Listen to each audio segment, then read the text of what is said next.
इंतजार की घड़ियां खत्म। कराची में आईसीसी चैंपियंस ट्रॉफी का मेला कुछ देर बाद सजेगा।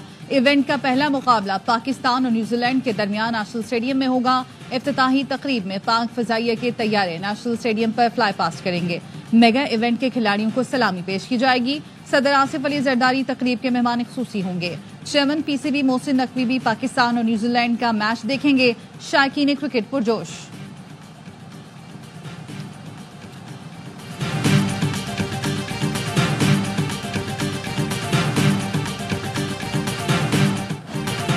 हमें अंडर रेट ही करें तो अच्छा है, हो सकता है टूर्नामेंट जीत जाएं। कप्तान मोहम्मद रिजवान की प्रेस कॉन्फ्रेंस, कहा चैंपियंस ट्रॉफी में बाबर आजम ही ओपन करेंगे। सीनियर खिलाड़ियों को जिम्मेदारी लेते हुए परफॉर्म करना होगा। हारिस रऊफ फिट हैं, मैच खेलेंगे। Kiwi wicket keeper batter Tom Latham ने कहा ट्राई सीरीज खत्म हो चुकी, चैंपियंस ट्रॉफी एक नया चैलेंज है। कई साल से पाकिस्तान का दौरा कर रहे हैं, कंडीशन से अच्छी तरह हम-आहंग हो चुके हैं। स्पिनर्स का किरदार अहम होगा, कोशिश होती है मिडिल ओवर्स में दबाव बनाकर रखें।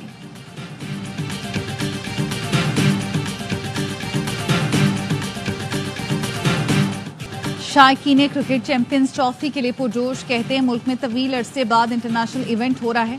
फैंस ने बाबर आजम और फखर से उम्मीदें लगा ली। कहते हैं ये दो खिलाड़ी चले तो पाकिस्तान को जीतने से कोई नहीं रोक सकता।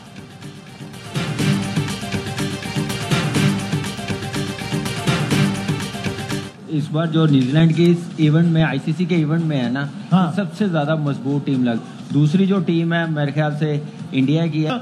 नहीं पेपर भी वो अच्छे और सही आप है वही कहना चाहिए है, लेकिन जो मैच है वो जो अच्छा खेलेगा वो जीतेगा। चैंपियंस ट्रॉफी का जोश, क्रिकेट का सबसे बड़ा शो, हर लम्हा पुरजोश। कामरान अकमल ने भारत और न्यूजीलैंड को फेवरेट करार दे दिया। कहा पाकिस्तान में 30 साल बाद बड़ा इवेंट हो रहा है, टीम अच्छी बनानी चाहिए थी। पाकिस्तान टीम भी चैंपियंस ट्रॉफी जीत सकती है, मगर न्यूजीलैंड के खिलाफ जीतना है तो 300 से ज्यादा रन बनाने होंगे। हमारे पास ऑप्शन कोई नहीं, बाबर से ही ओपनिंग करानी पड़ेगी। बासित अली बोले आज न्यूजीलैंड टॉस जीता तो वही बैटिंग करेगा। हमारी टीम को फायदा ये है कि फेवरेट टीमों में शामिल नहीं, इसलिए प्रेशर भी नहीं होगा। मुस्तफा चौधरी ने रूपधारा, चाहत फतेह अली खान और आदि के साथ मिलकर खूब कह बिखेरे।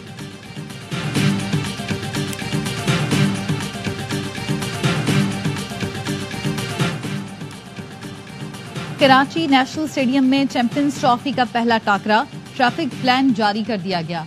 सरशाह सलमान रोड के दोनों ट्रैक खुले रहेंगे। सोराब गोड से नीपा, लियाकताबाद 10 नंबर से हसन स्क्वायर, पीपल्स चौरंगी से यूनिवर्सिटी रोड, कारसाज से स्टेडियम मिलेनियम तक हैवी ट्रैफिक का दाखिला ममनू होगा। न्यू टाउन स्टेडियम सिग्नल से हसन स्क्वायर हर किस्म की हैवी ट्रैफिक का दाखिला ममनू होगा। वीआईपीज और खुसूसी पासेस वाली गाड़ियों की पार्किंग स्टेडियम के अंदर रखी गई। स्टेडियम में दाखिले के लिए गेट नंबर 4, 5, 6, 12, 13, 14 इस्तेमाल किए जा सकेंगे। सिर्फ वीआईपीज और स्टिकर वाली गाड़ियां गेट नंबर 8 से दाखिल हो सकेंगी। स्टेडियम के अहाते में सीएनजी सिलेंडर वाली गाड़ियों के दाखिले पर पाबंदी होगी। स्टेडियम के तमाम गेट मैच शुरू होने से 3 घंटे पहले खोल दिए जाएंगे। स्टेडियम में दाखिले के लिए असल कौमी शनाख्ती कार्ड, असल टिकट साथ लाएं। ऑनलाइन टिकट्स पर स्टेडियम में दाखिला मुमकिन नहीं होगा।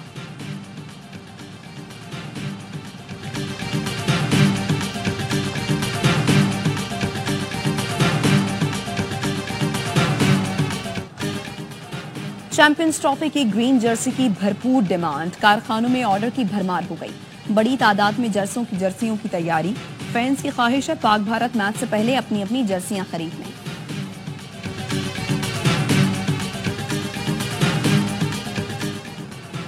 नायब वजीर आजम इसहाक डार की न्यूयॉर्क में अक़वाम मुत्तहिदा के सेक्रेटरी जनरल एंटोनियो गुतेरेस से मुलाकात। इसहाक डार ने कहा पाकिस्तान सलामती कौंसिल की करारदादों के मुताबिक मसला कश्मीर का हल चाहता है। नायब वजीर आजम ने फलस्तीनियों के खिलाफ इसराइली जाहिरियत की मजम्मत की और कहा पाकिस्तान अल-कुद्स अल-शरीफ बतौर दारुल हुकूमत आजाद खुद मुख्तार फलस्तीनी रियासत के कयाम का हामी है।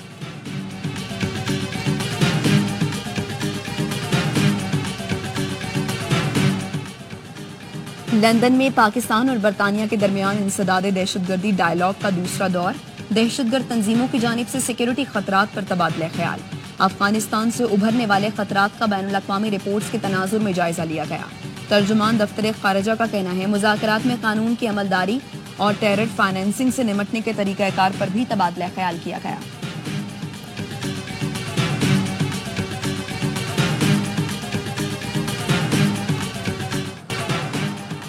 खोसा साहब, तारीख पर जाएं तो आपकी बड़ी लंबी प्रोफाइल है। आप वफाकी वजीर, सेनेटर, रुकन असम्बली, गवर्नर, अटॉर्नी जनरल रह चुके हैं। आपने इन ओहदों पर रहकर 2D सेक्शन खत्म करने के लिए क्या कदम उठाया? हमारी तरफ से पार्लियामेंट बेशक आज इस सेक्शन को खत्म कर दे। जस्टिस जमाल मंदोखेल की सिविलियंस के मिलिट्री ट्रायल के खिलाफ इंट्रा कोर्ट अपीलों की समाअत के दौरान रिमार्क्स। जस्टिस मुसरत हिलारी ने कहा, आप पार्लियामेंट में कुछ, यहाँ कुछ और बात करते हैं।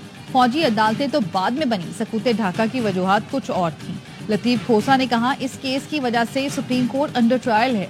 जस्टिस अमीनुद्दीन खान ने रिमार्क्स दिए, सुप्रीम कोर्ट अंडर ट्रायल नहीं है, अदालत ने आईन और कानून के मुताबिक फैसला करना है।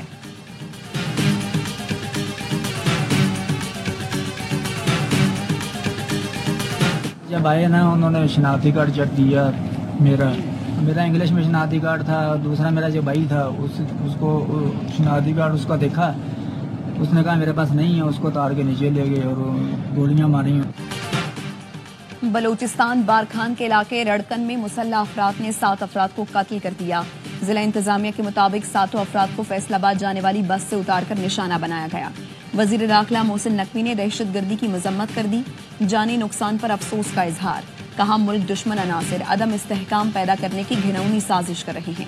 वजीर आला बलूचिस्तान सरफराज बुख्ती ने कहा, हम दुश्मनों का बुज़दिलाना वार नाकाबिल बर्दाश्त है, सख्त जवाब दिया जाएगा।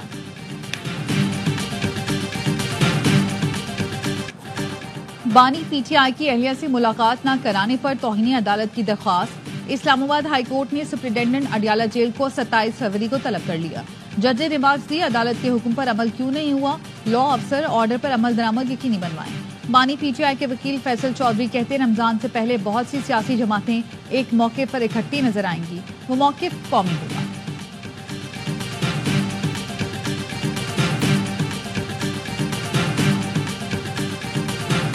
कुरम का जो मसला है 103 साल से चल रहा है। हमें कहते हैं ना, जमीन के तनाज़े का मसला ऐसा नहीं है। फिरका वारियत का जो एलिमेंट है, वहाँ पे इंटरनेशनल कुव्वतें, बैरूनी कुव्वतें पूरा इन्वेस्टमेंट कर रही हैं। जिस तरह का वहाँ पे असला और बारूद सप्लाई हो रहा है, इस्तेमाल हो रहा है, उसके अंदर वो पूरे इन्वॉल्व है उसके अंदर।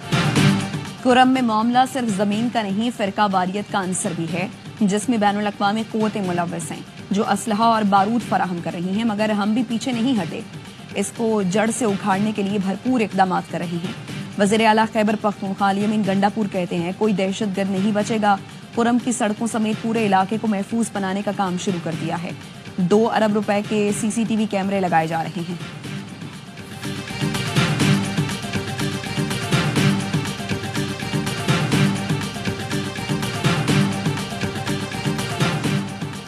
मुस्तफा आमिर कत्ल केस की तहकीकात। तफ्तीशी हुकाम के मुताबिक मुलजिम अरमगान अपनी रिहाइशगाह पर गैर कानूनी सॉफ्टवेयर हाउस और कॉल सेंटर चलाता था। गैर मुल्की क्लाइंट से करोड़ों डॉलर का फ्रॉड किया। डिजिटल करेंसी की हेरफेर के लिए दर्जनों अकाउंट्स बना रखे थे। गिरफ्तारी से पहले डेटा डिलीट कर दिया था। डेटा को डिलीट करने के लिए मुलजिम अरमगान ने 4 घंटे तक पुलिस से मुकाबला किया। अरमगान की पुलिस पार्टी पर फायरिंग की वीडियो भी सामने आ गई।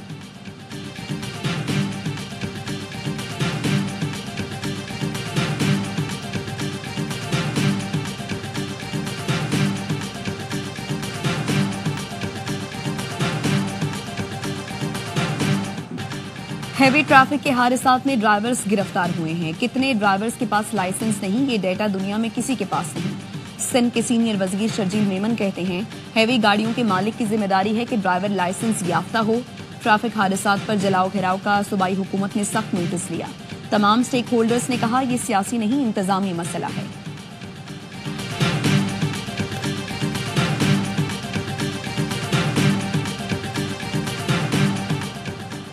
जनूबी पंजाब और बलूचिस्तान के कुछ इजला में हल्की बारिश। रुझान में बादल बरसने के बाद मौसम फिर सर्द हो गया।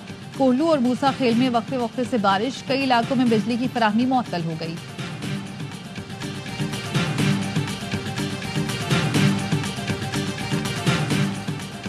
कराची में होने वाली मुश्तरका बहरी मश्क अफाल साहिल का इख्तिताम।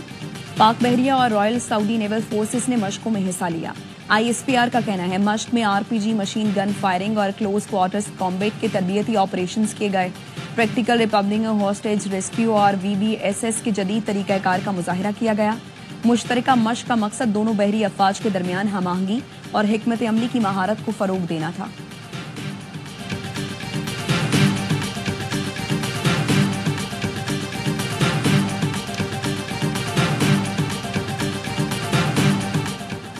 सिक्योरिटी फोर्सेस की जनूबी वजीरिस्तान में कार्रवाई, 30 खवारिज मारे गए। इंटेलिजेंस बेस्ड ऑपरेशन सरारोगा में किया गया। ISPR का कहना है सिक्योरिटी फोर्सेस मुल्क से दहशतगर्दी की लानत को खत्म करने के लिए पुरअज़्म हैं।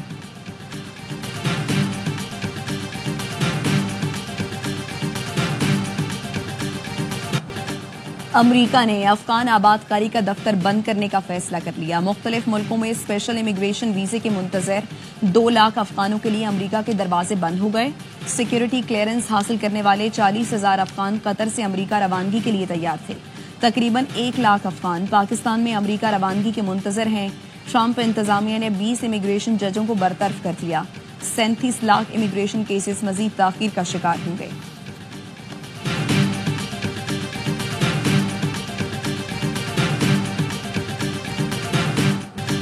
हमास का मुस्तकिल जंगबंदी के लिए तमाम इस्राएली अहकामालियों को रिहा करने पर आमादगी का इजहार। हमास के तर्जुमान का कहना है मुस्तकिल जंगबंदी के लिए पुरुमीद है। तमाम अहकामालियों को रिहा करने के लिए तैयार हैं, लेकिन मुस्तकिल जंगबंदी और इस्राएली फोर्सेस का गजा से मुकम्मल इनखला चाहते हैं। कल 4 अहकामालियों की लाशें इसराइल के हवाले करेंगे। हफ्ते को मजीद 6 इसराइली अहकामालियों को रिहा किया जाएगा।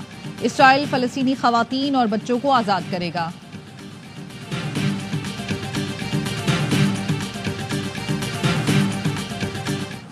सऊदी अरब का रूस और अमरीका के दरमियान मुज़ाकरात का खैर मकदम। सऊदी काबीना ने कहा मशरिक़ वस्ता समेत दुनिया भर में अमन के लिए अपना किरदार अदा करते रहेंगे। रूस और अमरीका में यूक्रेन जंग के खात्मे के लिए बातचीत जारी रखने पर इत्तफाक। अमरीकी वजीर खारजा मार्को रूबियो का कहना है यूक्रेन और यूरोप को साइडलाइन नहीं किया जा रहा, मुज़ाकरात के अगले मरहले में शामिल किया जाएगा। तनाज़े का खात्मा तमाम फरीकों के लिए काबिल कबूल होना चाहिए। रूसी वजीर खारजा ने कहा यूक्रेन तनाज़ा हल करने और सिफारती मिशन की रुकावटें दूर करने पर भी इत्तफाक हुआ है।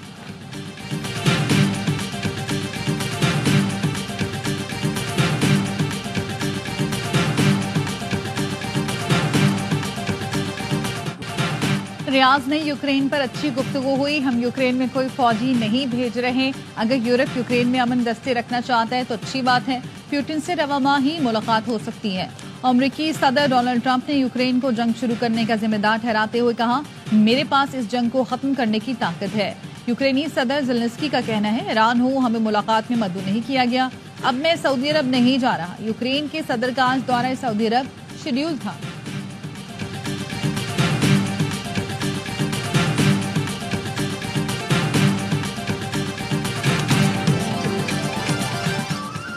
और सेवन में हजरत लाल शहबाज कैलेंडर के 773वें उर्स का तीसरा रोज। मुल्क भर से अकीदतमंदों की शिरकत। सिंध में आम तातील, तालीमी इदारे बंद।